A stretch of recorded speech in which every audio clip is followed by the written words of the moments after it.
kwanza anamuogopa Iran. Marekani anamuogopa Iran kwa sababu ya uwezo wake wa kivita hasa katika upande wa nyuklia, sayansi ya nyuklia. Lakini kingine Marekani anaogopa namna nchi ya Iran inavyokuja juu kiuchumi. Nchi ya Iran inavyokuja juu kiuchumi. Kwa hiyo Marekani ameshawishika na Israel, ameshawishiwa na Israel aweze kuingia kwenye kiatu cha Israeli kwa lengo la kumpiga Iran, kwa kitu ambacho ni uchokozi tu, kwa sababu Irani si mchokozi. Hata kusoma historia kama nilivyosimulia katika sehemu ya kwanza, Israeli na Irani kumradhi, sio mchokozi.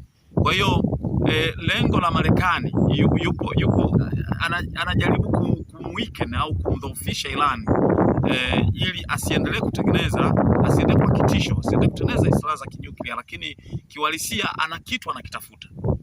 Umeona habari ya mkondo wa Hormuz unaopitisha 20% ya meli za mafuta kutoka Urusi na nchi zingine za falme za Kiarabu. Umeona jinsi ambavyo unaleta taswira ambayo ni nyingine kabisa. Ni nyingine kabisa, kwa sababu Donald Trump alifikiri kwamba Iran ni mwepesi, anaweza kumzimisha ndani ya siku mbili tu akakaa kimya, lakini kumbe hakujua Irani ni mdogo, lakini anaweza kama mkubwa kwa masuala ya kivita na kadhalika. Kwa hiyo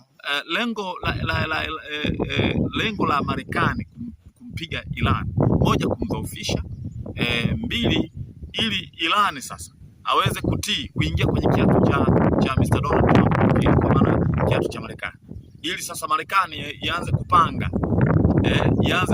kila kitu, kwamba kwa mfano sasa bidhaa za Irani zitaanza kuuzwa kwa dola ya Kimarekani. Unaona, kitu ambacho si mkakati wa Irani. Unaona, si mkakati wa Irani kwamba Irani waanze kufanya biashara, waanze kuuza bidhaa zao kwa kutumia dola, si mkakati wao. Ndio. Kwa hiyo Donald Trump anawinda ule mkondo wa bahari, mkondo wa Hormuz, anawinda ule. Na mimi kama nabii Mkatoliki, kama mchambuzi wa masuala ya kimataifa, ninapata tashwishi kidogo kwamba ni nini kitatokea. Nadhani muda ukifikia wa kujibu swali hilo nitajibu. Kwa swali jingine, ni nani ni mchokozi kati yao? Nijibu kwa kifupi tu, mchokozi ni Marekani. Mchokozi Marekani na Israel. Sawa. Ni madhara yapi yametokea baada ya vita? Moja, kupanda bei ya mafuta, kupanda bei ya maisha, kwa sababu mafuta yakipanda manake maisha yamepanda.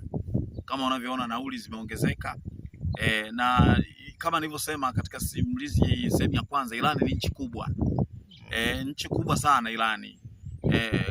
Mr. Donald Trump, ningekuwa mimi Marekani na nipo katika serikali yake, ningalimshauri asipime Irani, asimkadirie Irani. Irani sio nchi ya kuikadiria. Ndio, kwa sababu leo hii amempiga Irani, na leo hii hata Watanzania, nchi za Kiafrika tunateseka. Maisha yamekuwa gharama, yamekuwa ghali. Naam. Vyakula vimepanda bei, mafuta yamepanda bei, japokuwa serikali inafanya juhudi ya kuweza standardize ili ukali wa maisha unatokana na mfumuko wa bei ya mafuta walao, lakini bado unakuta kuna nauli zimepanda na hivyo. Na sio Tanzania tu, sio Afrika Mashariki tu, hii ni dunia kwa ujumla, dunia yote. Hali imekuwa tete. Ndio, lakini kingine kule nchini Irani kuna watu wameacha familia zao, displacement of families. Yes. Unaona, wakina baba, wakina mama wamekimbia, watoto wamekimbia maeneo yao ya asili ambao walikuwa wanaishi, wanaenjoy maisha. Na hayo ndio madhara ya vita ambayo mimi kama nabii Mkatoliki naizungumzia. Vita ina madhara makubwa. Watu wengine ambao akili zao zimeingia mafuta taa, na sasa vita tupigane tu. Tupigane tu. Lakini sidhani kama kweli tukiamua kupigana, hawa watu wanasema tupigane tu watakuwepo kwenye uwanja wa vita. Kwa hiyo vita, ninavyofahamu mimi kwa ufahamu wangu mdogo, vita si mchezo. Vita sio jambo la kuombea kwamba hatupigane tu. Hapana. Naam. Kwa hiyo niseme kwa uchache, hayo ndo madhara ambayo tuna lakini pia madhara mengine, dhara lingine ni kwenye upande wa mahusiano kidiplomasia. Ndio. Unaona kabisa kwamba hata kama vita hii itaisha kati ya Iran na Marekani, lakini bado na Israel, bado mahusiano kati ya hizi nchi sidhani kama yatakuwa mubashara.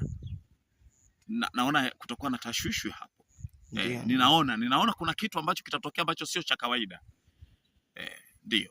Moja, mahusiano ya viongozi nchini Iran, kama unavyosikia rais wa Iran anasema hawezi kuendelea kutawala hivyo na hivyo kwa sababu ya mazingira yake ambayo yameona kule, lakini ndani ya Wamarekani wenyewe, Waisraeli na Wamarekani, mahusiano yao hayatakuwa mazuri hata baada ya vita. Hiki ndio kitu ambacho ninakiona. No. Lakini kingine ambacho kinaweza katokea ikiwa huu mgogoro bisa Donald Trump hatampa nafasi kubwa rais wa Iran, viongozi wa Iran na Israeli kukaa pamoja.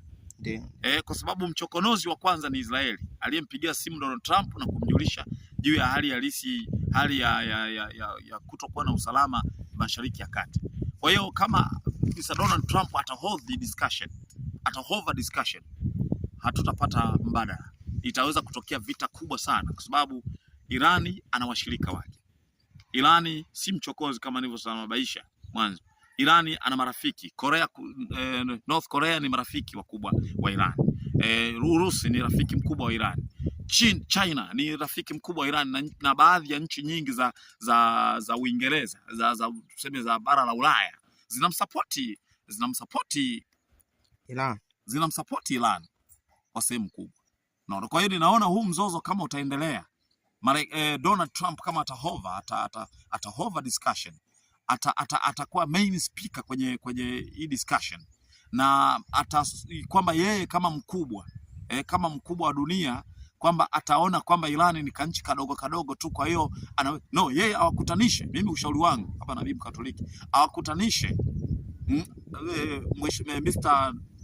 Benjamin Netanyahu pamoja na rais wa Iran na wale wakina Ayatollah Mojtaba Khamenei, unaona, mtoto wa Ali Khamenei hayati, awakutanishe hawa, unaona, Pezeshkian, awakutanishe na rais Pezeshkian, wote hao wakae na viongozi na cabinet nzima ya Iran, ya Israel, wakae, yeye awe ikiwezekana awe last speaker, yeye kama Donald Trump. Huu ni ushauri wangu mimi kama nabii, ili swala liweze kuisha na ili waweze kumrahisishia huyu rais wa Pakistan katika kufanya maridhiano au maelewano ya amani. Ukiwa wewe ni nabii Mkatoliki, tuambie ni nini kinachoendelea Mashariki ya Kati na nini kitatokea? Kinachoendelea sasa hivi ni vilio. Ukiangalia pale nchini Lebanon, wameshafariki watu zaidi ya 1000. Ndio. Hali ni tete kwa kweli. Ukiangalia nchini Irani, watu zaidi ya 1000 na zaidi washafariki na wengine wameacha makazi yao. Kwa hiyo ukanda ule, kinachoendelea sasa hivi ukanda ule, siwezi kusema amani, ila hali ni mbaya, sababu hata juzi tu hapa Israel ametoka kufanya shambulizi kubwa sana pale nchini Lebanon, unaona. Kwa hiyo hali ni tete, na kama juhudi za amani, za mazungumzo ya amani hazita